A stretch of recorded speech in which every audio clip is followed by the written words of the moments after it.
That's right, cue the music, because all space adventures have to start with a slow, dramatic swell of music, yes. Hello again, my friends, this is Eric Pearson, and today I'm going to demonstrate Space Crew, the latest game from Runner Duck and Curve Digital. This is the spiritual successor to Bomber Crew. Instead of managing the crew of a World War II bomber, you are managing the crew of a small spaceship whose mission is to help the United Defense Force defeat the evil phasmid aliens. This is a fun game. I give a lot of credit to the developers for making a few changes to make the game a little less hairy to play. I'll describe in a moment, but first let's get started. I'm going to start by loading a game that I already have. As you can see, I've got 11 missions under my belt. There are a number of tutorial missions that you can play through to get the hang of the controls. So let's get started. So here's our home base. Now, as you can see, there is a button right here for adjusting the difficulty, and let me talk about that a little bit. The tagging mode is initially classic, which means you have to manually pan the mouse around and target individual attacking enemies. This is a little hairier to do here than it was in the original Bomber Crew. So I have chosen semi-automatic, which means enemy fighters will be tagged automatically when a member of your crew is at the comms station. That's the way I think it should be, because let's face it, you want to manage some aspects of your crew, but you don't necessarily want to have to micromanage everything they do. You also have automatic, where enemy fighters are full automatic, but semi-automatic is good enough here. Difficulty I have kept on challenging. You can have casual or panic stations.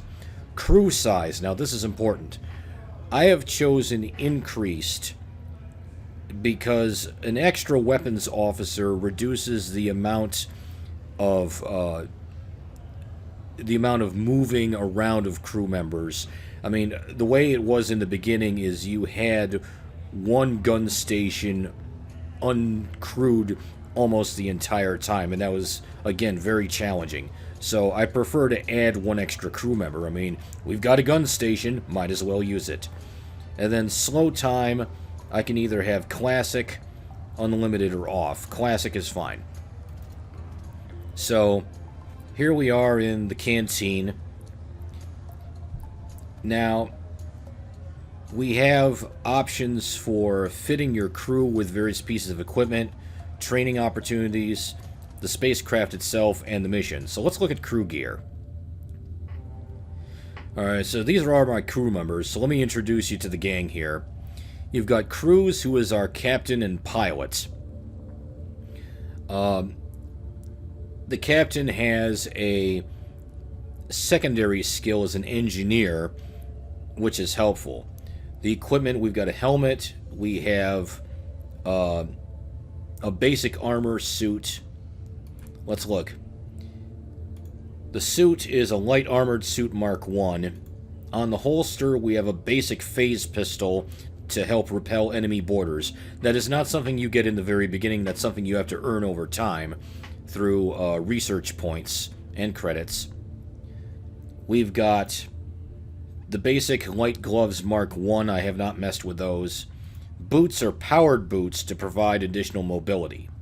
Now, most of my crew is fitted like this, with the exception of Mr. Law here, who has an anti-radiation suit, and the holster contains a specialized engineering tool to expedite repairs. But let's go down through the crew. We have, again, Cruz, who is the captain and pilot on helm. Vincent Saha, who is managing comms and sensors, which affects targeting, and has a secondary duty as security officer. We have Mr. Law, who is the engineer, who also has security capability.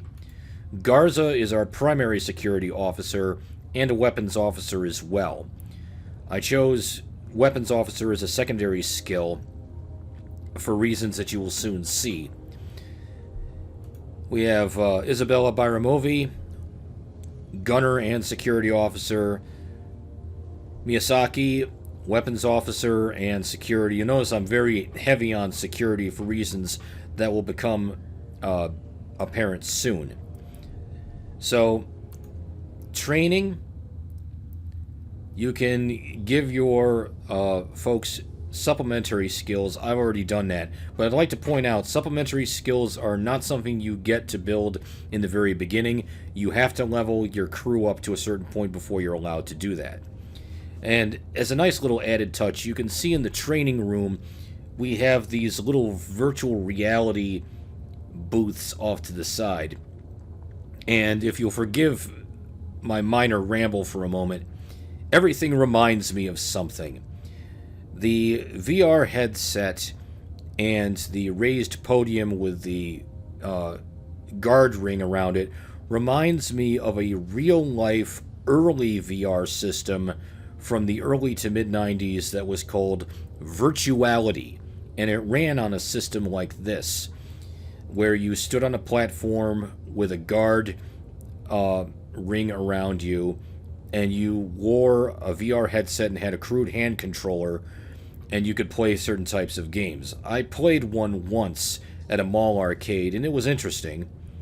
The graphics were crude and blocky, the controls were really iffy, but for its time, it was really something. Okay, that tangent being done with, let's look at our spacecraft. So this is the ship. I've got it in mostly its default colors with a few extra bits of graphics on here. And it's currently named the Asteroid Dodger, which we can rename if you want, but I'll get to that in a moment. As you can see, we have a gun station on the front. We have another one here on the side, another on the opposite side, and then we have a gun station in the rear. So let's look at armor. I'm currently at standard plating Mark II all around. That's the most I can get at this time. In time, I will be able to level up. For systems, we have shield recharger, gravity generator, oxygen generator. We've got a balanced reactor. There are other options for efficient reactor, which provides a lot of power supply, but is not as well armored. We've got an armored reactor. It's tough, but it doesn't put out as much power. So right now I'm sticking with the balanced reactor. We also have a medical bay. Now, unlike the original bomber crew, you don't have infinite healing ability for your crew members.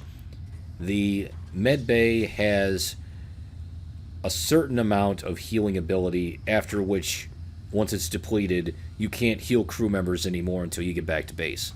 I do have the ability to upgrade to the Medical Bay Mark II, so instead of 300 health points possible, I can move up to 450. In fact, I could probably install that. I've got the credits for it. Let's do that now. Okay, that's good. Well, you're welcome, crew. For weapons, we have in the front a combined plasma and autocannon. Plasma requires reactor power to operate, autocannons don't.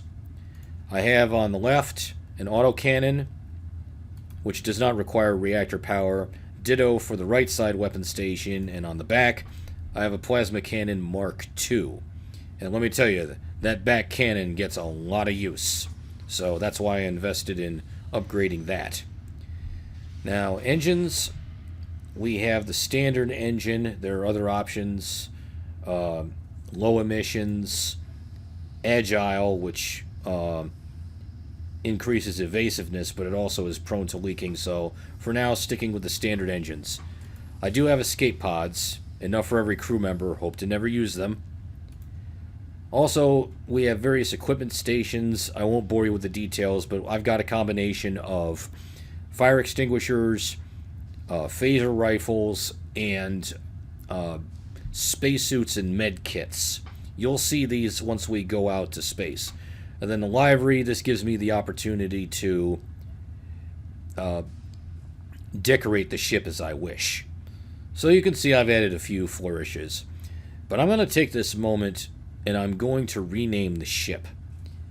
And this is going to take a little explaining because this ship, its design is reminiscent of one from a favorite web-based comic strip of mine called Freefall. Freefall is a sci-fi comedy where you have the crew of a spaceship that looks a little bit like this going on various adventures. And because it's a comedy, the name of the ship is called the Savage Chicken. So I'll put a URL to the webcomic in the description of this video, but I encourage you to check it out. It's funny, it's lighthearted, and it's got a pretty smart view of the science and physics of space travel, terraforming, and other subjects.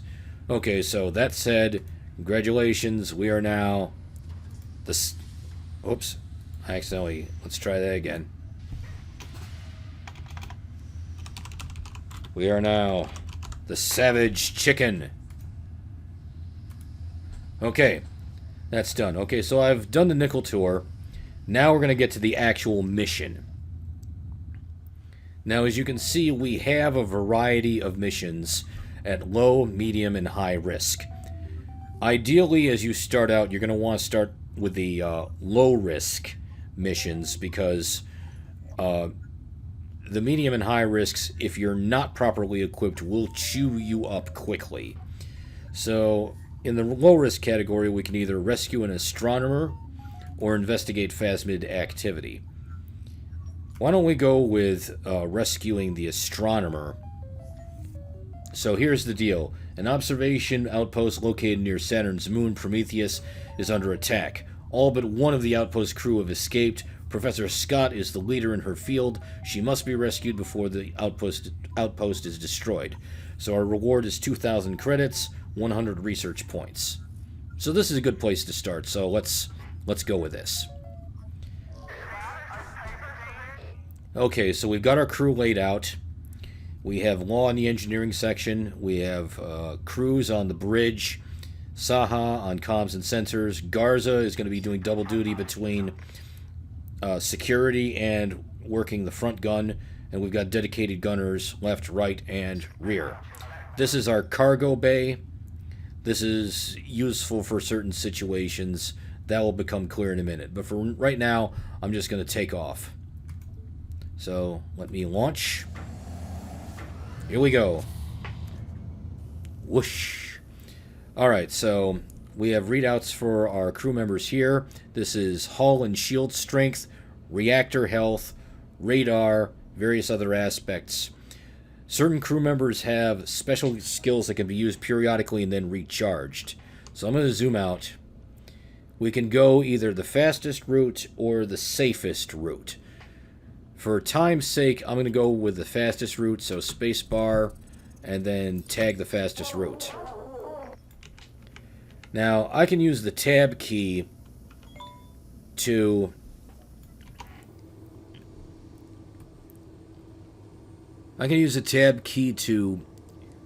speed up time. So once we get within range, I'll be able to charge up the hyperdrive and get us going here. Okay, here we go. Charging. Power diverted engines. Because our reactor is a little on the weak side, charging for hyper jump depletes power from other systems. That will change as I get a better reactor. Okay, it says here, enemies incoming. I've got Saha on comms, so Saha will automatically tag bad guys. Alright, let me tag our objection. We have to make our way through the asteroids and keep bad guys at bay. And here they come. I'm gonna mind our shields because Garza has a special ability to quickly juice our shields temporarily.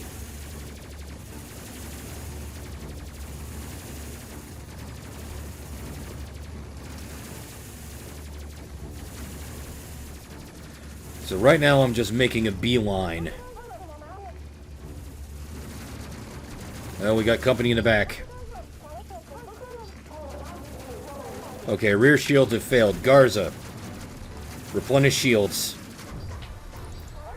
Oh, we got a fire. Law, fix the reactor.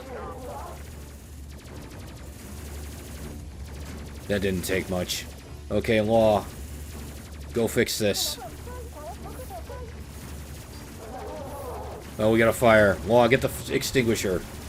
No, stow the gun. Get the fire extinguisher. Put out the fire.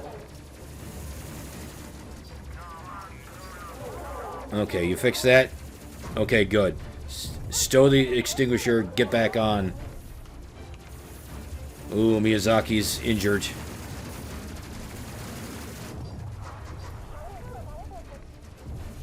But we need Miyazaki to guns. Miyazaki. Oh, no. Miyazaki. Law. Get on guns.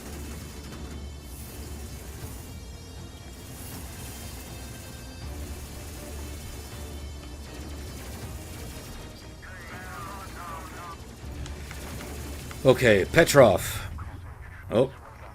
There is also a focus fire ability that I should have used. Okay. Okay, Law. Grab that extinguisher, put out that fire. Okay, stow the extinguisher. Fix this. Okay, now Law, repair the reactor.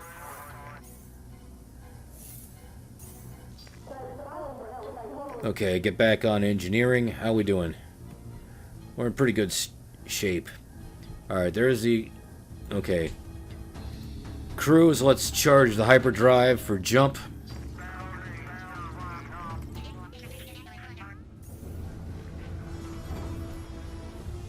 Okay, here we are at Prometheus Outpost.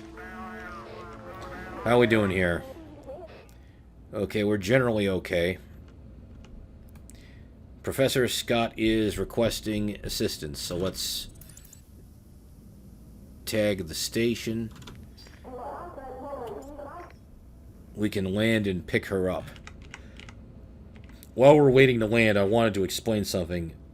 Gunners like Petrov, Byramovi, and Miyazaki have a focus fire ability that can be earned, which increases accuracy, and there's also overdrive, which provides a boost to weapon effectiveness, but it also carries a risk of radiation leak or risk of fire. Okay, so here comes our passenger. Welcome aboard. Okay, so we need to get out of here before the station destructs. Okay. Okay. First, what I'm going to do is I'm going to do a boost on the reactor, power to engines, launch. We're going to need the extra engine power to flee the area before the station destructs, because when it does, it will let off radiation that's the shields I don't think will protect against. So right now, I've juiced the engines. We're doing our best to get out of here as quickly as we can. If we're lucky, we'll get out with minimal radiation exposure.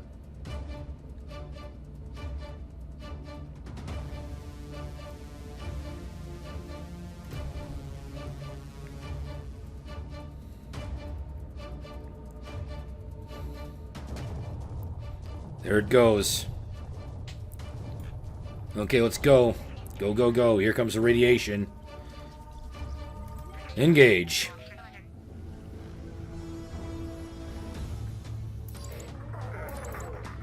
Vorb Kib.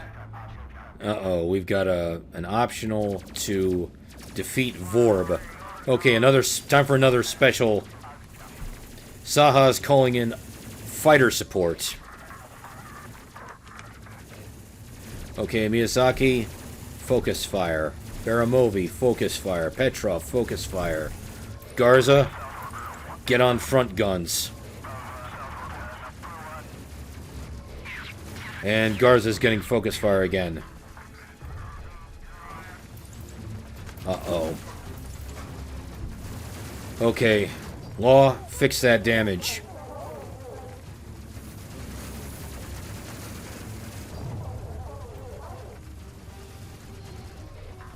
Okay, good. Well done, Law.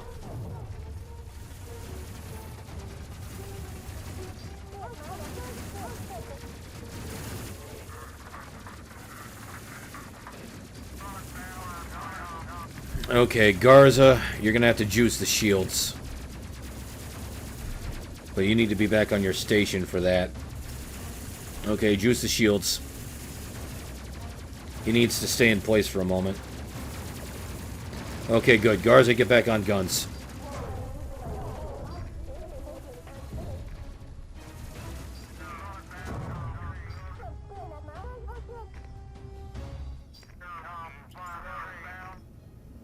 Okay, well, we didn't defeat Vorb Kib, but we managed to survive.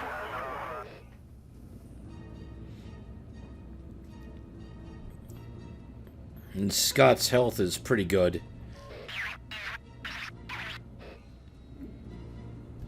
Okay, Garza, I think you're good to get back on security. Saha, you're beat up a little bit. Let's get you healed.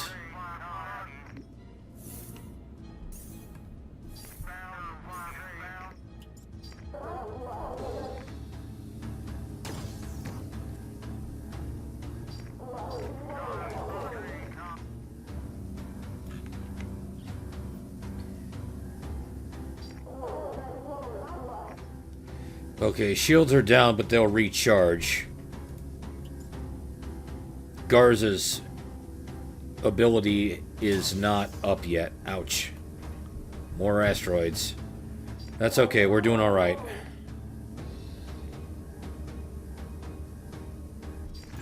Okay, Miyazaki, get healed again.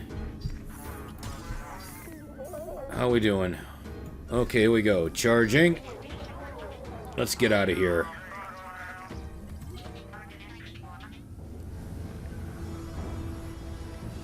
Alright, so here we are at Athena Station. We've managed to make it back in one piece.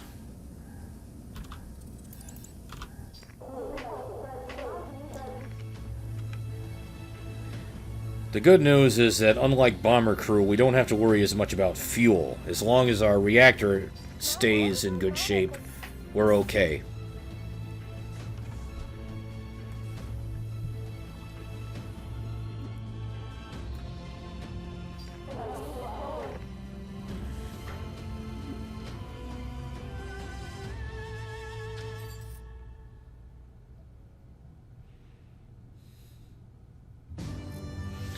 So let's look at the mission result. We rescued the astronomer.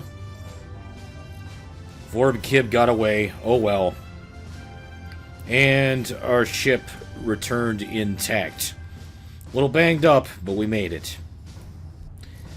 And now we get to see our crew gain in experience points and maybe level up a little bit. Okay, so no level ups here, but at least we finished the mission.